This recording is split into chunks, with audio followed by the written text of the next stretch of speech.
On today's Thriller Zone, we welcome Kyle Mills, New York Times bestselling author of the Vince Flynn Mitch Rapp series and his latest thriller, Code Red. Ladies and gentlemen, please welcome Kyle Mills to the Thriller Zone. Hello. Thanks for having me. So Kyle and I were talking, in the green room before, and he said, you're delaying my my happy hour, so yeah, take your time, Dave. Thanks a lot. And I'm like, happy hour? Dude, Jackson Hole, you're only like 2 hours. Oh, no, I'm in Spain. I'm like, yeah. Well, and I'm not above starting happy hour early. Right. Who is? What's wrong with that? Exactly. We're going to be talking about Code Red here in just a minute, the Vince Flynn novel, and fantastic read, like big surprise there. Like, oh, yeah, you really dropped the ball. No one's ever going to say about you, Kyle. I mean, it's just an amazing read. But let me take a quick split second, because we were watching a new television series, and I know this is off the beaten path, but it's my show. We get to do that. What was the name of it? Who is Aaron Carter? And have you seen it? No, it popped up in my Netflix, though. It's so funny. We finished the series last night, and I turned to my wife, Tammy, and I said, that was good? I mean, it was good. And it was intriguing, but it wasn't. It was like the depth of a little wading pond. I was wanting more. But here's my favorite thing. It was all shot in Spain, like outside Barcelona. Oh, really? And I'm like, oh, my God, where is this? And then I started drilling down, because I can't, I have no attention span. And so I said, I hear Spain is a great place to retire. She said, really? I said, oh, yeah, I've been reading this all over the place lately. And then I find out that you're living in Spain. That is so wild. Yeah, it is a nice place to retire. I know a bunch of people that have. And it's so affordable, according to these research. And there's this panel online that'll teach you exactly how to set up retirement in Spain. And it's way easier than I ever would have imagined. So kudos to you. When did this happen? Yeah.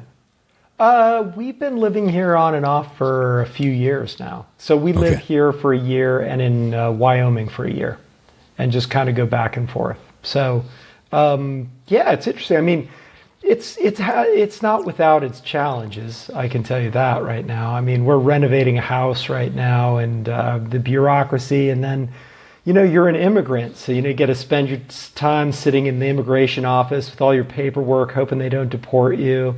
And stuff like that. But it's, those things are interesting. It's something different. Well, Kyle, I feel like as though I should know you. I mean, between your prolific number of New York Times bestsellers, including, of course, all the Vince Flynn books, and the fact that I follow you on social media and UI, and I was just thinking as I was warming up for the show, how can I not have met Kyle yet? He's like one of the biggest dudes in the industry, and it's just weird that we haven't met yet. Yeah, I'm kind of a reclusive, I think. I mean, one, I live part-time in Spain, which people don't get around to very much, and the other part in Wyoming, which nobody ever goes to. So maybe that's it. But I'm trying to get out a little more. I went to VoucherCon last year, and unfortunately, I'm going to miss it this year, but maybe next year. For those folks who tune in for the show to hear about superstars like you and hear about their books, I want to make sure I do this up front so I don't lose my audience, to be perfectly frank. So Code Red, which we talked about, hits bookshelves on September 12th. This show will drop one day prior to that, so on the 11th. And how are you feeling about this book? I mean, outside of the normal, I'm excited, goose pimples and all that. How are you feeling about it? And by that, I mean, are you as excited about this book as that very first Flynn book, which I believe was The Survivor, right? Right. Yeah, I wouldn't say I was excited about The Survivor. I was terrified about The Survivor, because, at that point I'd written a book about Mitch Rapp. I didn't know if anybody really wanted me to write a book about Mitch Rapp, if they wanted the series continued.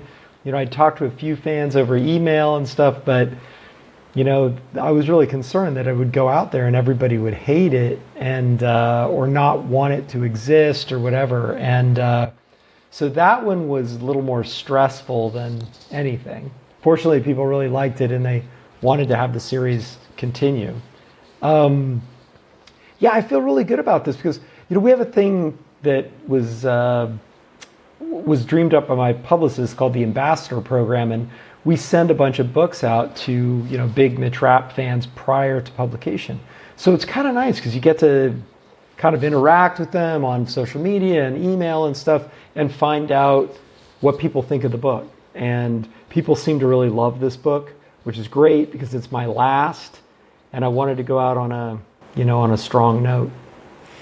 Yeah, let's talk about that for a second. I got that news. I don't know when that news came across my radar. It wasn't in the last couple of weeks. It's been a while, but I was like, Kyle is doing what? And then, of course, you think to yourself, well, you've been doing this for how many years? So it makes sense to move on to find other things. Plus, you've written a stack of NYT bestsellers for quite a long time. So it begs, I guess it begs the immediate question, and I'm jumping ahead of myself. Not a surprise there. That what will you be doing with all that righteous time next? Are you do you have a new series in mind? Do you have a standalone? You're going to take some time off? No, I have a new series in mind. I had written a book called Fade many years ago about kind of this crazy former Navy SEAL who was a bit suicidal, and in the end he gets shot. And in my mind, when I wrote the book, he was killed. But then as time went on, I started to see him like maybe in a coma because I really loved that character and fans really loved the character, and they always send me, emails saying, are you ever going to bring this character back? We'd like to hear some more about him. And so I've been kind of working on that in the back of my head for ever, a decade. And now I want to resurrect him, almost literally. So, and I have kind of a series in mind for him. So that's what I've been working on since I finished the Mitch Rapp book. It's interesting, and I hope this is a compliment, and I know you've dabbled in and you're a fan of the Bourne world, but it does remind me of that very first Bourne where he shows up and you think he's dead, and all of a sudden, now this is probably slightly unrelated, but it just made me think of Jason Bourne and that kind of a character that is, you think is out and all of a sudden he's back in, and then, so I'm really excited about hearing about seeing that come to life. Yeah, it should be fun. I'd like to tackle some of the kind of current problems that are going around in the world, and he's an interesting character to do it from because he's kind of a little bit philosophical and a little kind of wacky. But I think it'll be an interesting view of the world, and still, big action-packed thrillers with huge, concepts and stuff that I like to do. So give me a chance to explore something a little bit different. And to give fans a different perspective on Mitch Rapp. Don Bentley's taken over for me, and he's a great writer and a huge fan of the series. So I'm looking forward to being a fan again. Yeah, that is one nice thing about sitting on the sidelines and going, you know what, I'm going to sip my cocktail out by the pool of the ocean and just watch someone else do all the heavy lifting while I enjoy. And it's exciting, too, to get to read the books again. I haven't gotten to really read a Mitch Rapp book in a decade because I've been writing them. And talking about a guy who is so perfectly suited to take over that franchise, I mean, mega talent, certainly knows how to flat out write, probably one of the nicest, most grounded, level-headed, down-to-earth guys you'll ever meet. I mean, kudos to whoever pulled that together. Yeah, and he's ex-military, ex-FBI. He's written for Clancy. He was kind of the dream candidate, though honestly, I didn't think they'd be able to get him because, he's doing so well with Clancy stuff. He's coming out top of the New York Times list and stuff. So we were lucky. What do you think? Now, this is just purely your opinion, conjecture. What do you think that Don, because you know Don pretty well, what do you think will be the flavor he will bring that is slightly different than the flavor that you brought? I'm just curious if you have any ideas. I don't know. He's been bouncing around a lot of different ideas, and they're all really compelling. Some are very similar to what I've been doing, and some are really different. So I wish I could answer that question. I'm gonna have to ply him a little bit when we're on tour together and see if I can get a few specifics about what the next book's going to be about.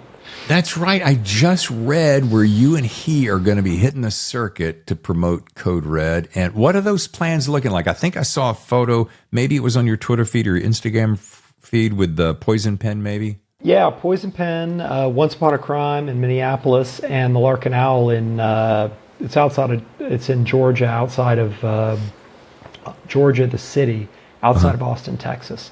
So, we'll be doing those 3 appearances, chatting about where the books have been, where they're, we'll get a little bit, hopefully, about where they're going, and talk about the Clancy stuff and everything. So it should be fun. Well, he'll be wearing that plaid Cowboy shirt of his. Cowboy shirt, cowboy boots. Hey, from my fictional co-conspirator character, Captain Obvious, comes a question. What do you suppose, and again, this is me asking you to dive into the minds of other people, which is completely ridiculous, but it's just kind of what I do. What do you suppose was that single biggest magic sauce, secret sauce that Vince Flynn had? Because when he came on the scene, I remember just going, wait a minute, who is this guy? Where did this guy come from? Where did these, it was bigger than life. And I remember just gobbling up those books back in the day. What do you think that sauce was? One of the things that I read all those books again. I'd read them over many, many years. I read them all again before I started in one big push. And he did a lot of things well. But one of the things that nobody ever really talks about with him that I think is super important to his books is he created these really rich villains that you hated. And you really wanted to get there. People talk about Mitch Rapp, what a great character he is, and he's super iconic, and that's true. But he's only as good as the guys you want him to kill. And so that's one of the things that I loved about those books, is you're just waiting for that guy to get shot in the face by Mitch Rapp, and it's so satisfying when it happened. Yeah. So I think that's one of the things that people don't think about when they think of Vince, but that if you actually study his books like I did, it's a huge component.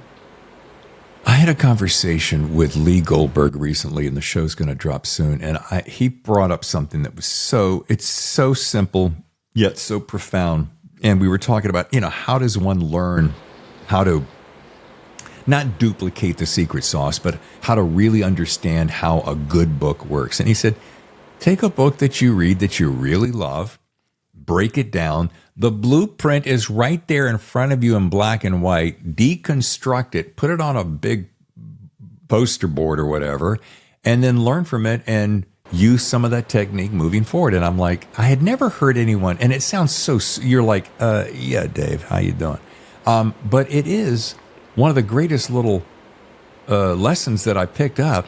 And I thought, it made me think of what you just said, is like, just, if you're going to read, deconstruct, learn how the pros do it, and move on, Yeah. When I decided I was going to write a novel, I didn't really have any background in it other than being a fan of novels, and particularly thriller novels. And I read Cardinal of the Kremlin, which was probably my favorite thriller novel. I read Kiss the Girls, which was super popular at the time, Patterson, and The Pelican Brief. And all really different, because that's why I picked them. They're like really different novels, but all very, very successful, and people loved them. And kind of broke it down. I probably still have them sitting around with all my notes and highlighting in them, and like, why did this work? Why didn't this work for me? And all that. And man, I learned a lot from that.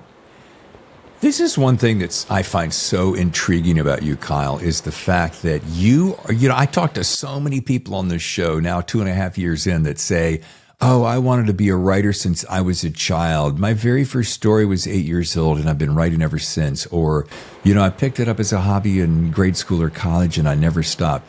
You had a completely different path, and kind of a late bloomer, if you will, and then you have this prolific career. Tell me how you made that happen. It was not really expected.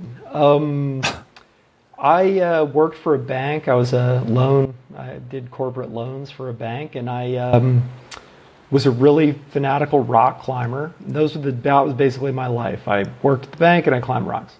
And I realized I never really did anything creative. So I wanted to try something creative, and I was going to build furniture.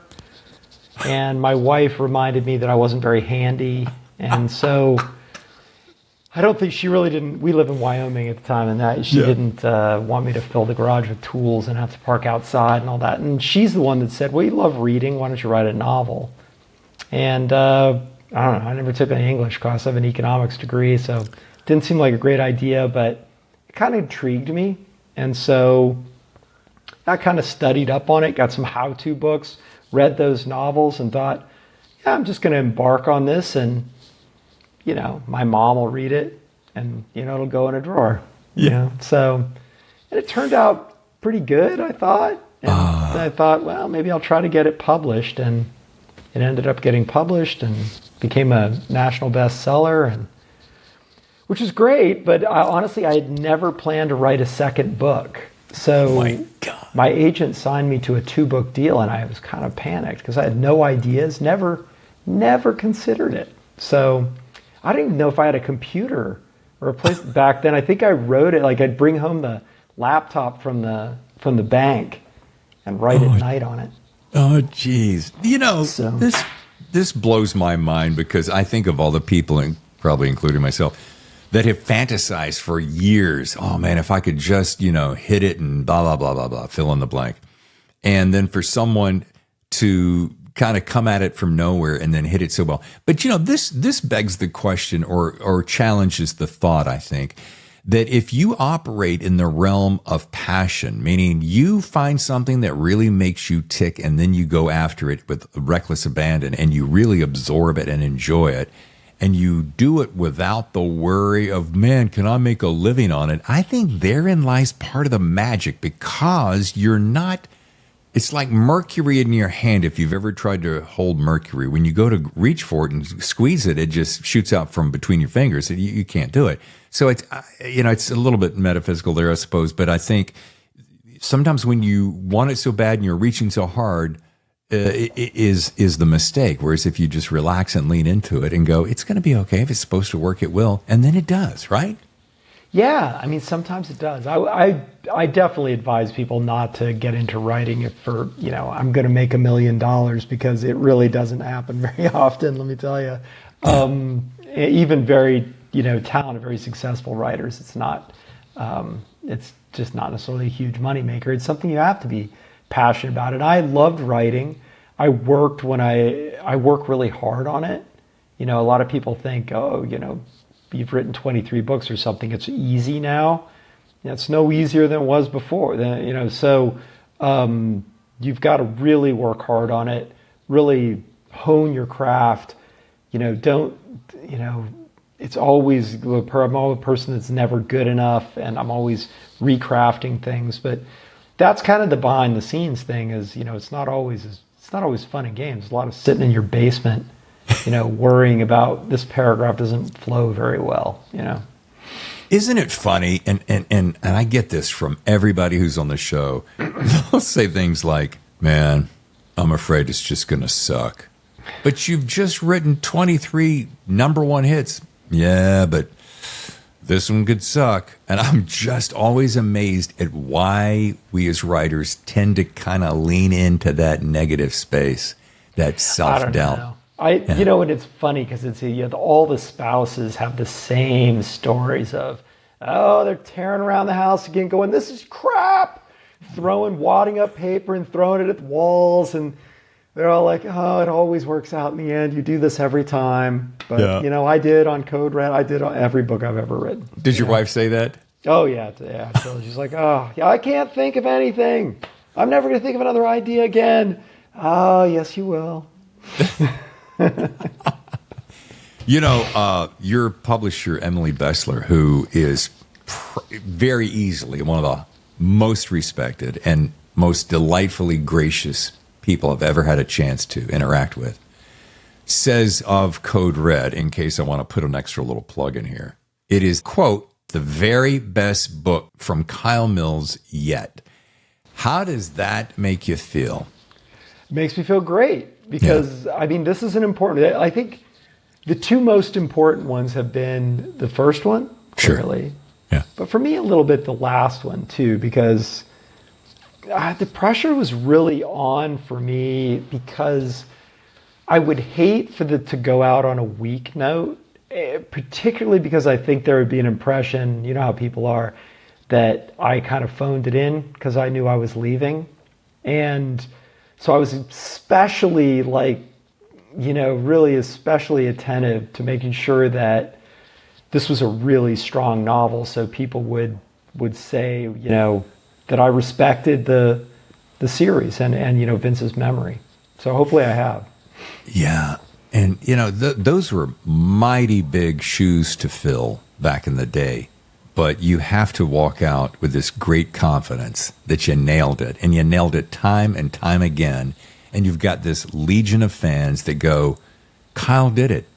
He carried on the torch. He did it magnificently. And while we're sad to see him go, he did a great job. I mean, that's a wonderful legacy to be able to leave. It is. It's been great. I mean, the fans have been really kind. And, it's funny, on the last book, I got a lot of email and comments that they thought that was the last one, that basically the last chapter was kind of Mitch had dealt with this crooked president and he's back at home and that he was going to ride off in the sunset. And I got a lot of really nice letters and comments saying, this has been great. It was an amazing series, and this is just a great way for it to end. And I write back, I'm like, it's not ending. Yeah. But it was really nice to hear people that really appreciate it. I get a lot of emails about what Vince meant to people and what the character meant to people and where they were when they picked it up. And it's great to do something that you feel like you've impacted people's lives positively, even if it's just that you gave them something fun to do for a couple of days. And that's a really superb point. And I think about this often. We, as writers, we think, we want to do we want to craft the great American novel, or we want to do something of massive significance and so forth. But so many writers that come on the show, and I think about this sometimes you just want to jump on a flight, and while you've got 5, 6, 8 hours to fly, you just want to escape and not have to do spreadsheets or worry about work or and you just want to escape. And I think sometimes we kind of forget that, or I'm not saying we do, we could forget that and forget the magic of just disappearing in some good, fun entertainment.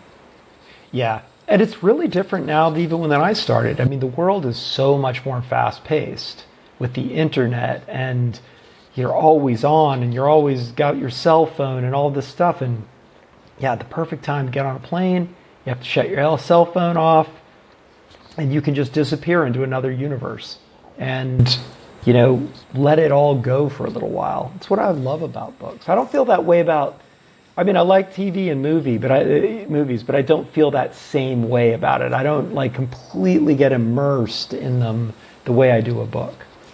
And I'll tell you what I think. This is my theory, Kyle. I'd love to hear your thoughts on this. I'm a closet indie filmmaker. I turned my very first self-published book into a film. Some of my listeners might know. And there's something about taking that story that's lived in your brain for so long and turning it into film. But the thing is, and I always say this to people, when I hear people go, "Oh, but dude, the book was so much better than the movie," and I'm like, well, of course it was, because you were the director inside your book. You were the director. You were building the sets and the scenes, and you decided who the actors were and all that. So it's always going to be deeper and richer and fuller, right? Yeah, for sure, and longer. Yeah. There's only so much you can explore in 2 hours when you're just taking a book that would take you 10 hours to read. So, actors and stuff have to handle that. So, it's to me, it's always been a really different experience. I've always loved, above all things, to read, and it is hard to, certainly you have some books that have, or movies that have transcended the books, but I feel like it's more the exception than the rule. Yeah, anomaly. Hey, so let me ask you this about audiobooks. Are you a fan of that? And I would imagine if you're, and I know you're not rock climbing quite to the extent that you used to, but you might be biking, for instance, or ski, do you ever carry along audiobooks? Are you an audiobook fan at all? Yeah. I've listened to mine, like little snippets of mine just to hear like what people sound like. Not really. I like to listen to podcasts, but no, I really like the printed page. I like to lay on my sofa and like look at words Sure. for some reason. And is it true, the rumor I've heard, that the Thriller Zone is one of your favorite podcasts? Absolutely. My very favorite. Hey, by the way, I was getting ready to say something we were talking about the finale of this book and so forth, and it made me go, oh, and I was about to mention something about the finale scene in the book, and I'm like, oh, don't do that. But how about this? Can you give my listeners an elevator pitch of Code Red? That way I could sit here and read the blurb, but it's so much more interesting coming from the author so that they can get an idea of this high-octane thriller book in their future. Sure. This kind of came out of my interest in, or fascination for really asymmetrical warfare, and how the Russians have gotten very good at waging it. But, it's hard to write a book about Mitch Rapp stopping, Facebook propaganda. So I wanted to come up with another weapon. And the weapon I came up with, in light of all the narcotics problems in the West, was them engineering a really dangerous drug that would appeal to drug users across the Western world, to kind of stick it to us and collapse our healthcare systems and all these things. And Mitch gets drawn into this in a weird way. He has a marker out to a cartel leader, a huge organized crime guy who's one of the most powerful in the world. And Mitch owes him. And the guy's having problems with drug dealers, like drug shipments coming in from Syria. But he doesn't know anything about Syria. And he says, well, Mitch Rapp owes me a favor, and he speaks the language, he can blend in, he knows everything about the Middle East. We're going to send him over there and figure out what's going on. And so what starts is sort of Mitch getting sucked into basically helping this guy with his business. Starts to involve the Russians and attack, a concerted attack on the West. He tries to draw the CIA back in and try to get help with this, and chaos ensues. It does beg a question that how in the world does a good guy owe a bad guy such a debt? Well, because there were a bunch of bad guys coming after his girlfriend a couple of books ago. Uh-huh. And he needed to find the guy who put the hit out. But nobody could find this guy. He was a cartel leader, or like a drug and narcotics cartel leader. And he knew this guy would know where he was. And so the guy said, yeah, I do know where he is, but what's in it for me? And Mitch said, well, I owe you. And he said, well, that sounds pretty good. Here's his address. So that's how he got sucked into it, is that he had no choice but to go to this guy, because the CIA, the FBI, DEA, nobody else could find this guy. Interesting idea that just popped into my mind because of something you said about your passion for reading, and I'm really curious to know. And I hope it's not going to put you on the spot, but when you are in your downtime, whether it's on the beach or in a cabin, wherever that is, what are you drawn to when you want to escape from your own world and your own work world of writing? Who and or what genre do you really love just losing yourself in? I read really, really widely. I typically don't necessarily read thrillers all the time anymore. I used to, but now that I write them all day, sometimes I like to do different things. Strangely, though, now, because I live in Spain, I read almost exclusively in Spanish. So, because I really need to learn the language better. So, so I just read, just thinking of things I've read recently, I read a book that would translate to Things We Lost in the Fire, which was a terrific Argentine writer, I wish I could remember her name, who writes short horror stories. Oh, wow. Yeah, I mean, I read The Shadow of the Wind, one of my favorite novels of all time, but kind of set during the Spanish Civil War, and a little bit, the Spanish love, and the Spanish writers, Spanish language writers, love magical realism, so there's a little bit of that kind of stuff in them. And nonfiction, I really like. Yeah. So, I mean, it's really hard to say. I'm super eclectic with the stuff I read. Magazines too. Well, between horror and magic realism and nonfiction, that's a pretty diverse range of reading. Yeah. So, well, and I think that different. I learn a lot from that. How do you, from the horror short stories, how do you very quickly build tension? And I love people that do that stuff well. Yeah. Because I think, as as a writer, one of the things that can ruin things for you is you start to really see the structure behind books, and you don't really want to know how the sausage is made. You just want to enjoy the book. But I think that stuff all the time, like, oh, they're going to kill this character they're building, and it's going to happen, and and I can't stop it. Yeah. But really great writers, I can't see any of their architecture. It's just an incredible, experience still. That is such a good point. I was making this similar point to my wife, Tammy, the other night. We were watching this series. I'm not going to mention it because, and you can always tell the ones that have become, I'm going to use the phrase cookie cutter. We'll be watching, I'll go, that guy right there, he's going to do this. And within seconds, he does that exact same thing. I'm like, now watch, we're going to hit the beat. It's going to go to black, come back and do this. And it does it. And I do it on an unconscious level because, again, to your point, you're kind of wired to like, okay, if that just happened, dun, dun, dun, dun, and that just happened, dun, dun, dun, watch out. He's going to throw this at her. Yeah. And it happens. The people, to your point, the people that fake you out and lead you on those little red herrings, which is getting harder and harder every day because we're getting too damn smart, and then does a switchback and you didn't see it coming. You're like, oh, now I'm in on a new level. Yeah, and characters too. I love watching characters really transform really skillfully because, that's hard to do. And so, it's not like, oh, I just need my character to be this way now, so now he is. People that you can really see it happening. I love that kind of stuff. So, and that occurs in all kinds of different sorts of books. So, just an elegant turn of phrase I really like. What a beautiful paragraph. I think that. Most people probably don't, but I go back and read it again because it's just, I know how hard they worked on it.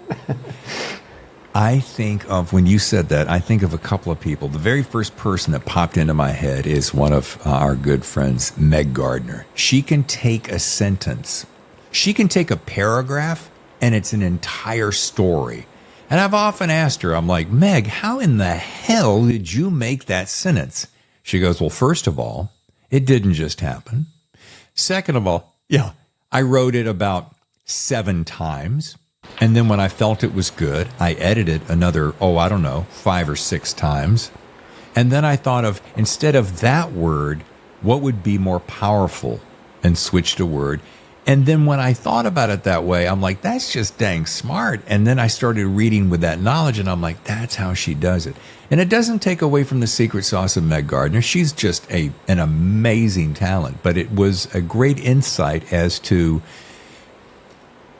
so many people go, just bang it out, bang out the first one, and then bang out the next one. And then when you feel like you got a pretty good idea where you're going, then finesse it.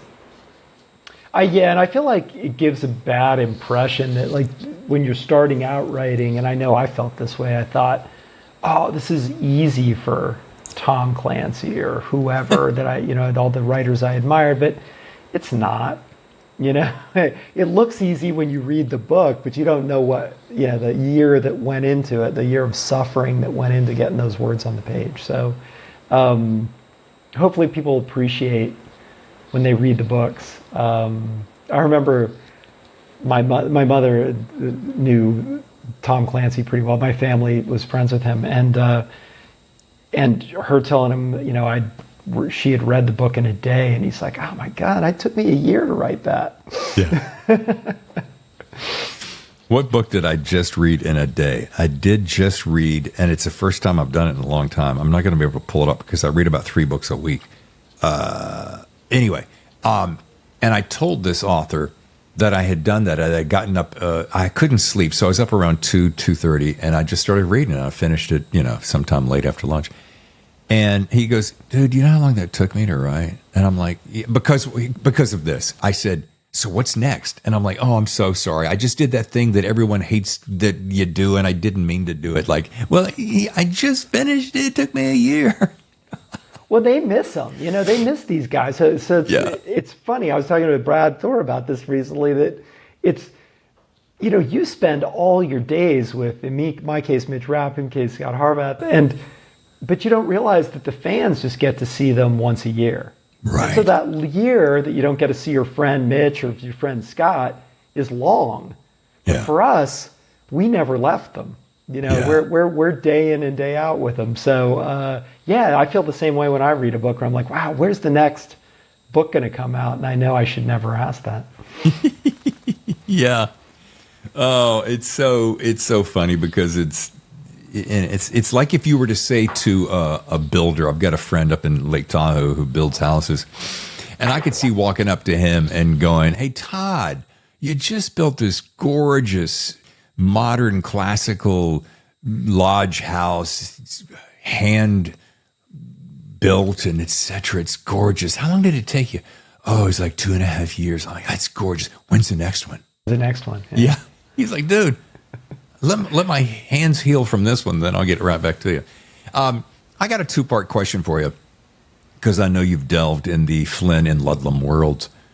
Between those franchises, 2 of the biggest maybe in the world, was there one that you felt more at home with? And again, I don't want to put you on the spot because you're rapping rap, but on a bigger scale, why do you suppose they've had such a long and illustrious career? So more at home with, what's the secret of the longevity? Those are 2 really different series, and my experiences with them were really different. The Ludlum stuff was much more, they wanted a book written, and that was it. I was resurrecting a series that they wanted resurrected, and so I had a lot of leeway as to where I could go with it, but not total free hand. And then my job was done. Like, they wanted the book. I gave them the book. That was over. Vince was very different. It was, in many ways, I kind of replaced him. So, I interact with fans. I do promotion. I go on tour. My books, I kind of have pretty decent artistic control over them as well, within reason. So it was a little bit like stepping into his shoes when I took this over. I mean, I met, his family, and I'd go out to dinner with his brothers, and, so it was much more immersive, I think, than the Ludlum stuff. And as far as, why those have been the longevity of those, certainly Ludlum benefited from the fact that they made some really good movies. Yeah. Out of it. And Vince, is just, he just wrote books people loved. Yeah. Salt of the earth too, man. Gone way too soon. Jeez. Yeah. Ugh. Yeah.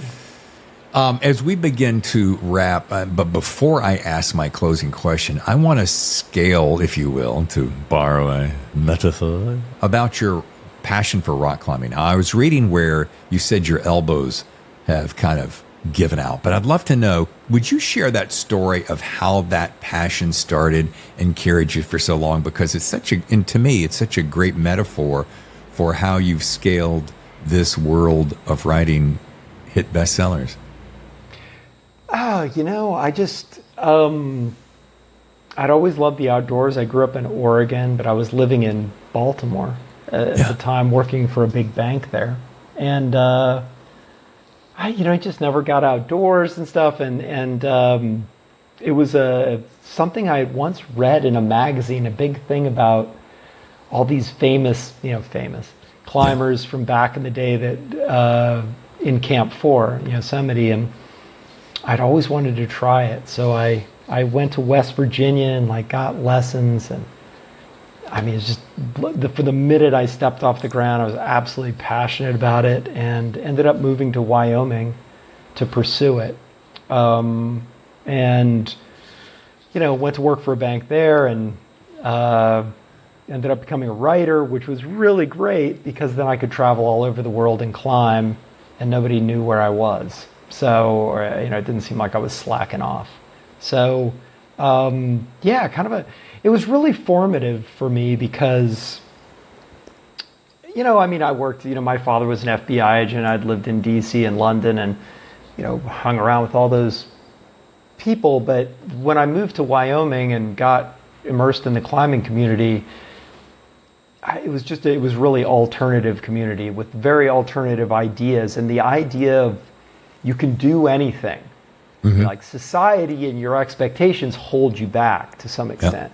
Yeah. And I remember I had been climbing with this guy who was a professional climber, and he called, I'd only known him for a few weeks or something, and he called me and he said, let's go to Thailand and go climbing for a while. I'm like, well, what's a while? And he's like, I don't know. We'll get until when we get bored, we'll come back, 6 months. I don't know. And I said, well, I have, I have a job.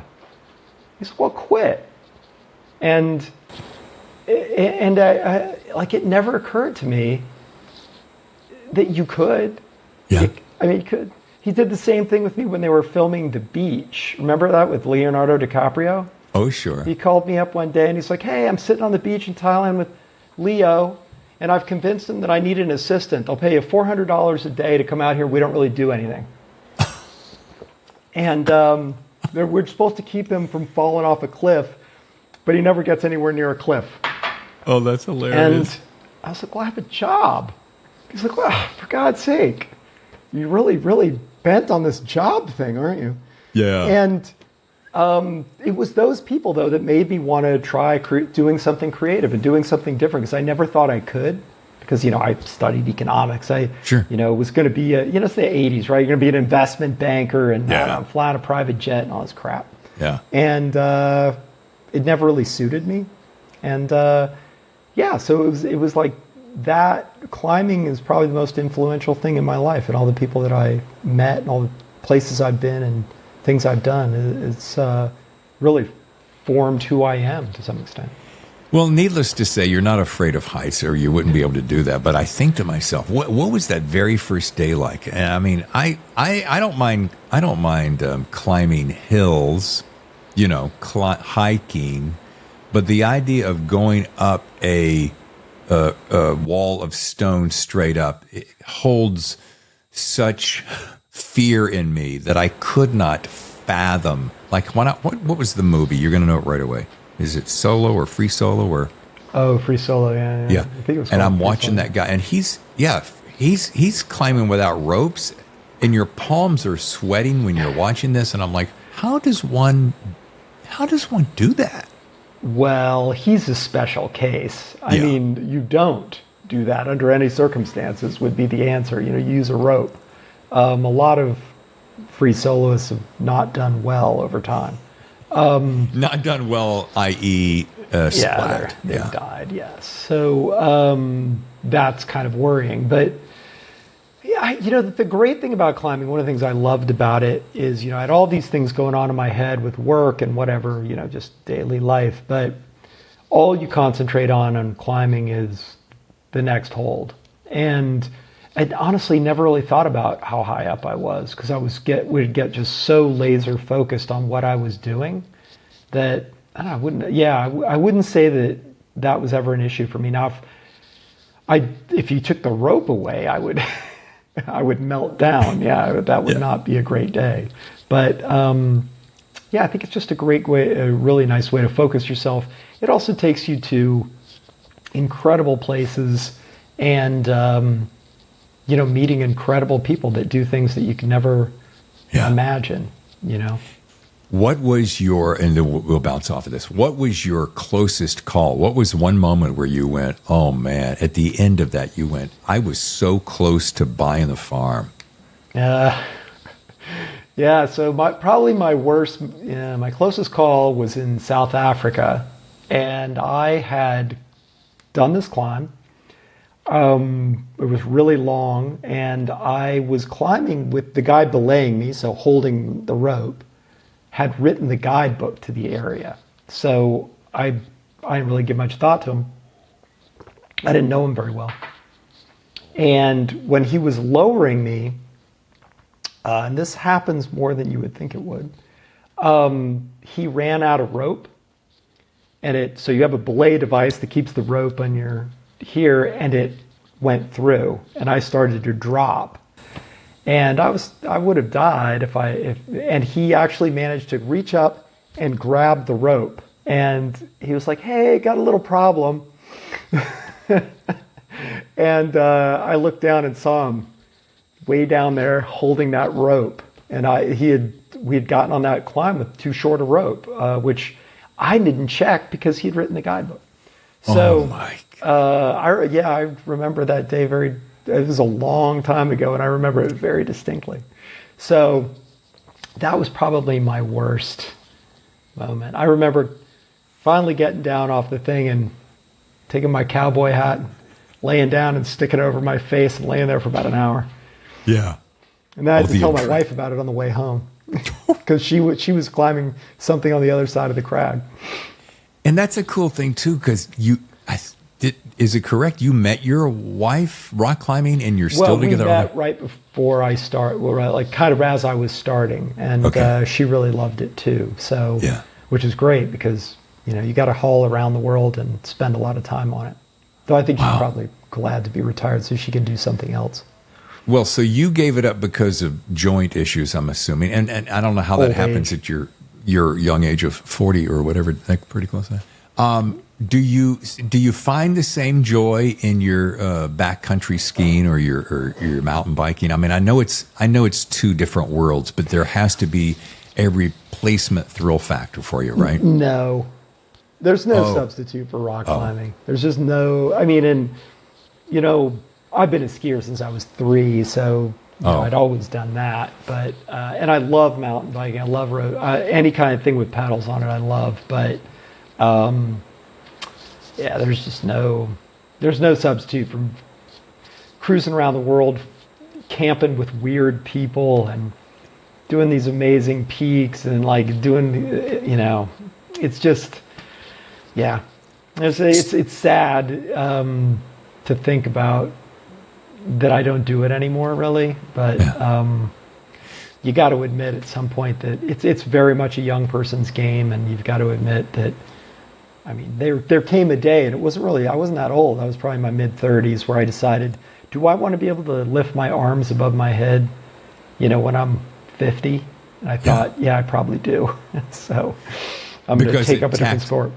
It takes that much out of you, that constant wear and tear on that position. Yeah, the wear and tear gets really bad. And, just as you get older, it's easier to get injured. So I've ruptured the tendons in probably every finger except one. Tendinitis. You get to the point where you come home and you have a big bucket of ice and you stick your elbows in it, and it's probably not a good idea in the long run. So but it was terrifying to give up. I mean, it's sort of your meaning of life, right? Yeah. And what do? One day you wake up, you're like, well, I quit climbing. What am I do? I got to go train. No, I don't. Yeah. Big old garden. So if you take rock climbing, which is the pinnacle, to borrow another metaphor, out of the equation, and you bring it down to earth, and you're either, biking or skiing, is that enough to keep the thrill real for Kyle Mills? Or do you think, okay, is there one thing I could step a little bit more dangerous? And I'm not talking pickleball, mister. So just, hold on there. That maybe gets closer to a little bit of the thrill without all the dangerous impact on one's body? I don't know. I never really found climbing to be that thrilling. Like, It's much safer than people think. So, I mean, that one thing that I just talked to you about was really my only really close call over the course of my life. It was beyond my control. So for me, it was the chess game, and climbs are graded in difficulty by number, which I found very appealing because I'm a very number-oriented guy, which is weird to be a writer, but so you could always go one harder. That was what my quest was about. How hard could I go? And I loved the training and the science of the training and how could I get better, and the chess game of, you have to orchestrate very hard climbs. You spend days and days figuring out every move to the millimeter so you can make it. And that, when I substituted that for biking, I got the same sort of obsessive mentality. How fast can I get? How would I train to do that? And then I met all the bike racers and trained with them. And so it was that game of, self-improvement and figuring out how to do it the best way possible and things like that. Skiing's different because the better you get at skiing, the more dangerous it gets typically. So I have a break in my head on skiing. I think I could do that, but I'm not going to. And that break's going to save your life, yeah. And that's the majority of my friends who have died live, which is kind of a depressing thing to say, but when you live in Wyoming and you're an outdoor person, that happens.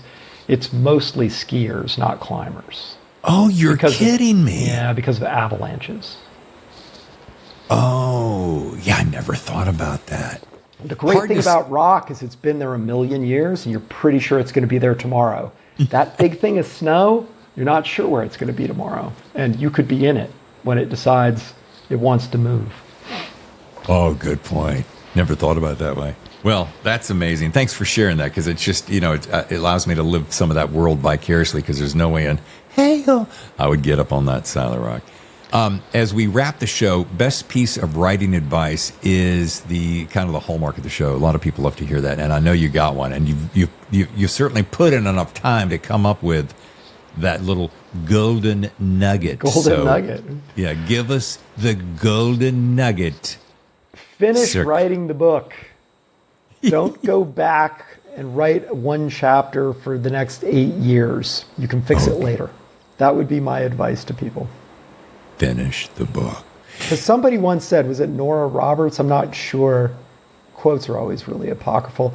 You can fix a bad page, but you can't fix a blank page. Yeah. And that is a very true story, and your book might end up going somewhere completely different. So don't get bogged down. Keep moving forward. Yeah. I mean, I write chapters all the time where I think, wow, that was unmitigated garbage. But just going to move forward. Yeah. I'll fix it later. I'll fix it in the mix, as we used to say in radio. Well, that is good advice. And it sometimes the simplicity is the best because, I always say, step 1, put your ass in the chair. Step 2, start writing. Step 3, do it again. Rinse and repeat, Good for you. Yeah, the other one is don't think of it as one thing. Right. I still get terrified. Every time I finish a book, I think, writing a novel is impossible. It's all these so complex, and to get it all to fit together, it's so long. I can't do this. 23 books, I still think of that. And then I think, no, just write a page. And if you do that 400 times, your novel will be done. It's just 400 times. I mean, it's just a number. Yeah. Well, this has been amazing. I know that the little bell of cocktail hour, happy hour is ringing. So thank you so much for spending the time with me. This has been awesome. Yeah. Well, thanks for having me. It's been a lot of fun. Yeah, and I think, next time whether it's BoucherCon next year or Thriller Fest or wherever we bump into, I want to make sure I grab your hand and shake it and say, see you face to face and say, what a great impact you've had on all of us. And while we're sad to see Mitch Rapp go from your hand and Code Red, we feel good about Don Bentley taking over. But, the great thing is that you gave it your best run. You had a hell of a lot of fun doing it. And you did a magnificent job. Well, thank you. It has been fun. It's been really a terrific experience. Your front row seat to the best thrillers. The Thriller